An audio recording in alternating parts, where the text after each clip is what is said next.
everyone, it is Julia Lee, so welcome back to my channel, or hello if you're new, how are you? You should subscribe by clicking this red button, or if you're on your phone, it's down below, you know where it is.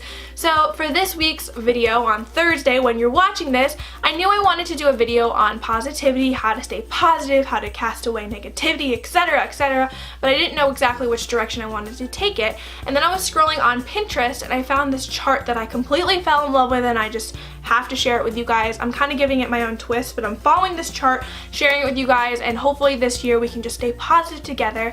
So today's video is going to be 15 simple ways to stay positive, and I think living a positive life is all within reach for all of us, but sometimes it's just hard to remember to stay positive in tough times and to just avoid negativity. So these 15 ways should help me and help you do so. So without further ado, let's get on into this video. Number 1, surround yourself with positive people. This sounds really simple, but you'd be amazed how being with negative people really impacts your life negatively.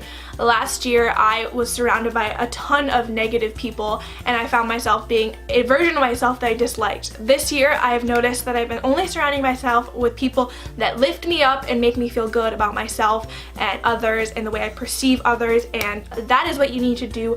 Make sure the people that you surround yourself with are positive, because believe it or not, you are who you hang out with. So surround yourself with positive people. Literally, this deserved to be number 1. Number 2, hold tight to your faith. I love this one. Obviously, I am a somewhat religious person, definitely not the most religious person, but I am religious, very spiritual, but this doesn't have to be your relationship with God. Holding tight to your faith could be, meditating with crystals. It could be you believing in karma. It could be whatever you believe in, whatever your philosophy with life is, whether that be spiritually or whether that be your relationship with God.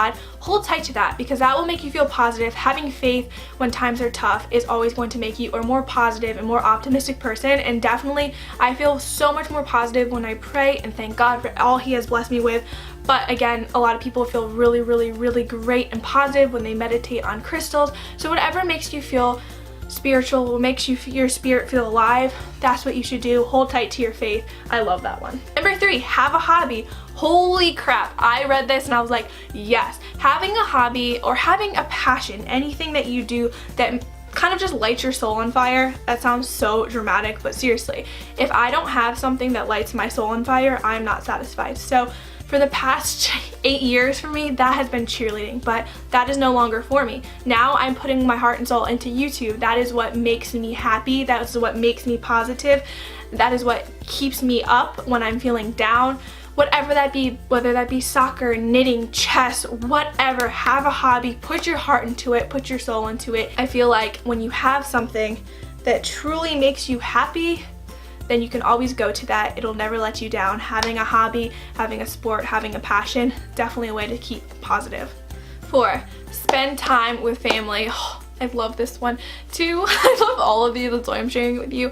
Spending time with family may not work for everyone, especially if you don't have a good family life, but family is everything to me. So I really love this one. I think family should be the people that are there to lift you up. But if you don't have a family, have that, one friend that you can go to. Have that person, that mentor, that kind of guides you through life, that keeps you positive when you want to be negative, keeps you up when you're down. Having that one person or that group of people, like I have my family, I have my friends, whoever you can go to, is just always a really great thing, and it's always going to keep you positive and keep things in perspective to you if you have that second opinion or that mentor. Number 5, focus on what makes you happy. So this one I think is a little gray for me, because it kind of goes along with having a hobby, but at the same time, if you focus on what makes you happy when you're feeling negative, maybe that will completely turn around your thought process. So for me, if I was getting down about my body, say, oh, I'm too fat, I'm too this, I'm too that, maybe I could retrain my brain to just say, remember, this really good moment, or remember how you felt when you hit that milestone on YouTube, or remember how you felt when you won that cheerleading competition. If you focus on that, it can always retrain your brain to always focus on the good, if that makes sense. It's so much easier said than done, and I'm not really good at this at all, but I think that's kind of what that meant, number 5 meant, when it said focus on what makes you happy. Instead of dwelling on what doesn't make you happy, dwell on what does. It sounds simple, but apparently you can really retrain your brain to think that way. I know I'm not there yet, but I wish I was, and I'm trying. Number 6, read motivational books. Yes, girl, I ask Brennan, he hates this, but I love motivational books. There are some books that literally make me feel like I can take over the world, and I'm gonna link the one that I read this summer. I actually listened to it on Audible. Not on Audible, on iTunes or whatever, and it really helped me this semester.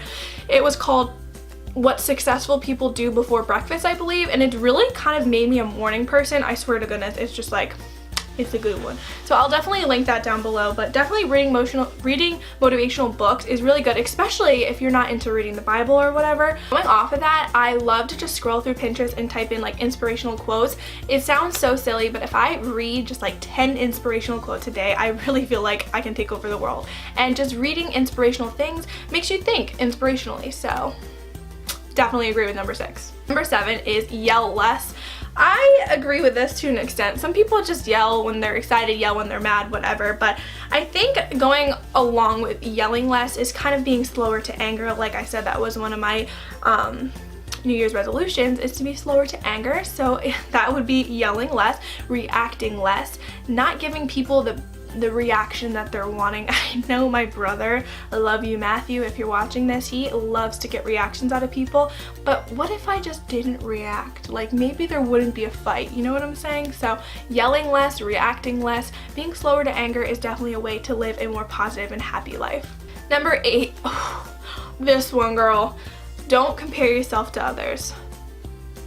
Okay, so in our generation, in our world, currently, our social media world, it is nearly impossible not to compare yourself to others. However, if you are already feeling down in the dumps or really negative, just stay off social media, because that is just the means of comparison. You compare your relationships, you compare your bodies, you compare your faces, you compare your makeup, your clothes, your cars, your whatever. Social media is literally a platform created for comparison, and as much as it's a wonderful thing where we can communicate with people from far away, from my bedroom I can communicate with whoever's watching this, it's also sometimes a really tough thing.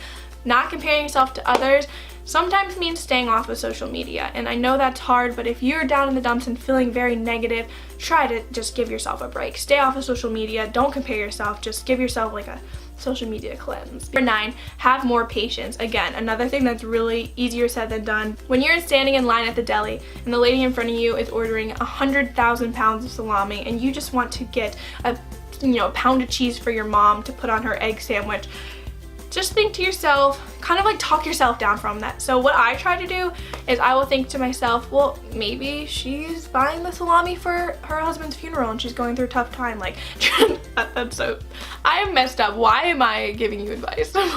Being more patient, kind of always giving people the benefit of the doubt when they're taking a long time, just trying to calm yourself down, deep breathing, meditating on crystals, just being patient, just having faith that things come as they should, come as they are, and come if they will. Namaste. Number 10, laugh more. I love this. Laughing is just literally feels so good. Chemicals, endorphins, whatever are released when you're laughing. Laughing more is going to make you feel happy. Smiling more, even when you don't feel like smiling, it's been proven that you feel more happy, happier, whatever, when you're smiling. So laughing more, smiling more, just even if you don't feel like it, eventually you're going to train yourself to actually feel like that. Number 11, listen to podcasts. So this is kind of going along the lines of listening to motivational books on tape, but listening to podcasts can also be really inspirational if they're interviewing someone that you find particularly fascinating or inspirational, or just something funny. Like Shane Dawson's podcast is hilarious, makes me laugh, puts me in a good mood, keeps me positive, keeps me going. So podcast, yeah, I like that one. Number 12, give back. So whatever this means to you, take it with a grain of salt, but I think that giving back is a great way to stay positive, which this could mean volunteering, this could mean just doing random acts of kindness, but I swear, when I go out of my way to help someone, whether it be my family member, a stranger on the street, or actually doing volunteer work, I feel like so much better about myself, but also about what my work means. So whatever that means to you about giving back, doing more mission work, whatever, it's a really great thing, and I agree with this 100%. It will make you feel more positive and live a positive lifestyle. So I love that one. Definitely give back to the community or whomever you feel needs that, but yeah. Oh, going along with that, number 13 is helping others. Helping others feels literally so good. It could be something so little as just teaching someone how to cook something that doesn't know how, or it could be just helping someone move into their new apartment, just something little. Helping others is such a great way to feel positive, and I think it's just something that we need to do more. Give help when people need help, or just do it without them even asking. Help others will make you feel better and make you feel more positive and just optimistic, like you're doing good, girl. Number 14, don't let the sad news that you hear consume you. So I don't know if this one meant sad news like on the TV, or sad news that you hear day to day about, you know, your friend's dog dying or your dog dying, like that just happened to me. So whatever that may be, if you hear something sad that is has a big impact on you, don't let it consume your life. A lot of times when you get sad news, whether it be about a family member or a dog, we tend to just kind of ball up and just close ourselves and just stop life. And unfortunately, you can't stop life when things are sad. I need to always remind myself, because I let my anxiety kind of stop me in life, but you can't let anxiety or sad news kind of stop you from living your life. So if you can just do that one thing, okay? For example, your dog passed away. The next day, set it your goal to get yourself out of the house, take yourself for a walk, go to the grocery store, whatever. Just set your goals, do one thing that gets you out of that sad mindset, and I swear your life will be so much more positive, and you will not let everything that's bad that happens in your life consume you. 15 is very self-explanatory, but I love it so very much, is take everything with a grain of salt. I don't think there's even much to be said on that. Like, you can take what I'm saying with a grain of salt. Life is only as serious as you make it.